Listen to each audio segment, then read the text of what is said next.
Assalamualaikum warahmatullahi wabarakatuh. Perkenalkan, nama saya Adia Putri Rahmadani. Di sini saya akan membahas mengenai pendekatan konstruktivisme pada pembelajaran IPS SD. Tujuan dari pembuatan video ini untuk memenuhi tugas UTS mata kuliah pengembangan pembelajaran IPS SD. Selamat menyaksikan. Pendekatan konstruktivisme. Konstruktivisme adalah suatu pandangan yang mendasarkan bahwa orang yang sedang belajar diawali dengan memperoleh pengetahuan atau konstruksi dari kognitif yang pada akhir proses belajar pengetahuannya akan melalui pengalamannya dari hasil interaksi dengan lingkungan tersebut. Dengan kata lain, konstruktivisme mengembangkan pengalaman yang telah dimiliki sebelumnya lalu dihubungkan dengan informasi yang baru. Hal tersebutlah yang dimaksud dengan mengkonstruksi atau membangun pengetahuan. Lalu, apa saja ciri-ciri dari pendekatan ini? Mari kita simak. Yulailawati 2004 mengemukakan ciri-ciri pembelajaran konstruktivisme menurut beberapa literatur, yaitu sebagai berikut. Pertama, pengetahuan dibangun atas pengalaman. Seperti yang telah dijelaskan sebelumnya, pendekatan konstruktivisme melibatkan pengalaman siswa untuk dihubungkan dengan pengetahuan yang baru. Kedua, belajar merupakan penafsiran isu dunia. Konstruktivisme memandang bahwa ketika kita belajar harus terjun langsung pada kenyataan di mana kita tinggal. Pendekatan ini menekankan pada pembelajaran kontekstual atau mengaitkan pembelajaran dengan kehidupan nyata. Yang ketiga, belajar dikembangkan melalui pengalaman.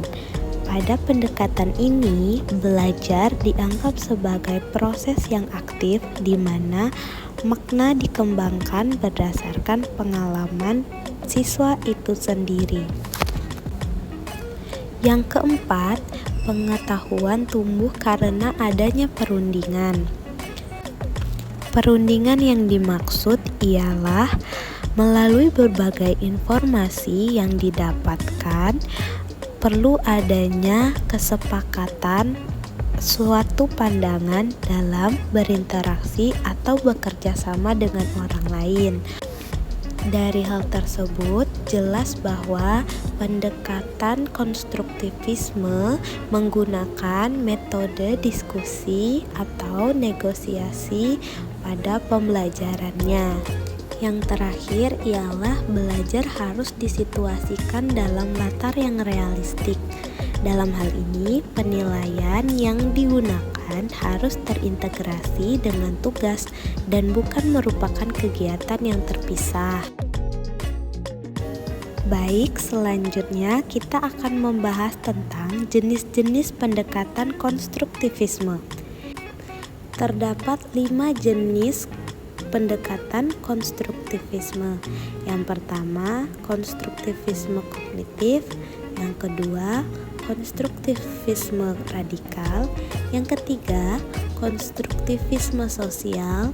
Yang keempat, konstruktivisme kritikal. Dan yang kelima ada konstruktivisme situasional.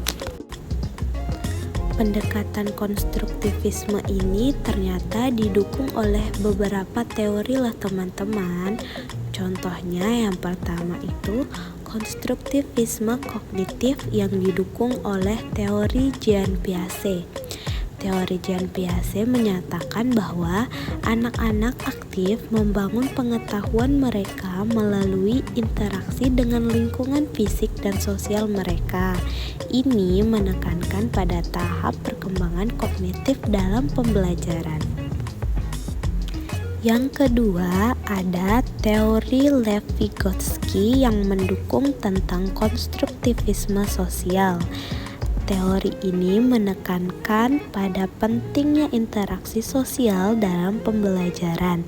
Menurutnya, siswa belajar lebih baik melalui kolaborasi dengan orang lain, terutama dengan yang lebih berpengalaman.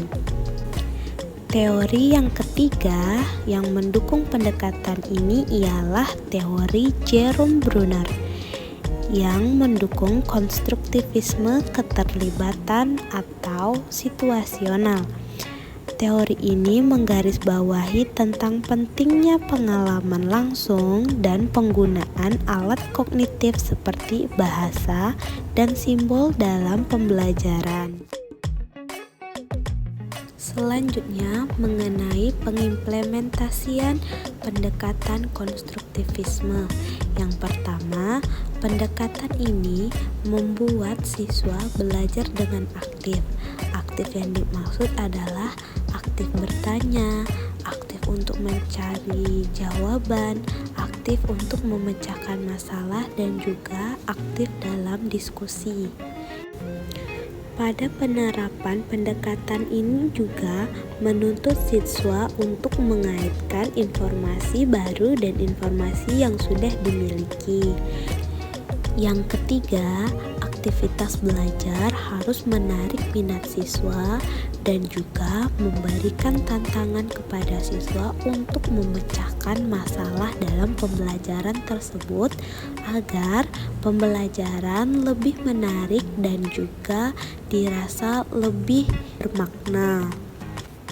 Dan yang terakhir, guru lebih berperan sebagai fasilitator yang dapat membantu siswa dalam melakukan konstruksi pengetahuan.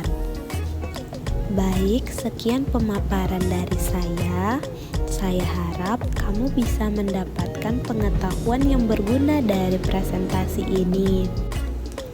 Terima kasih telah menyimak video ini. Sampai jumpa.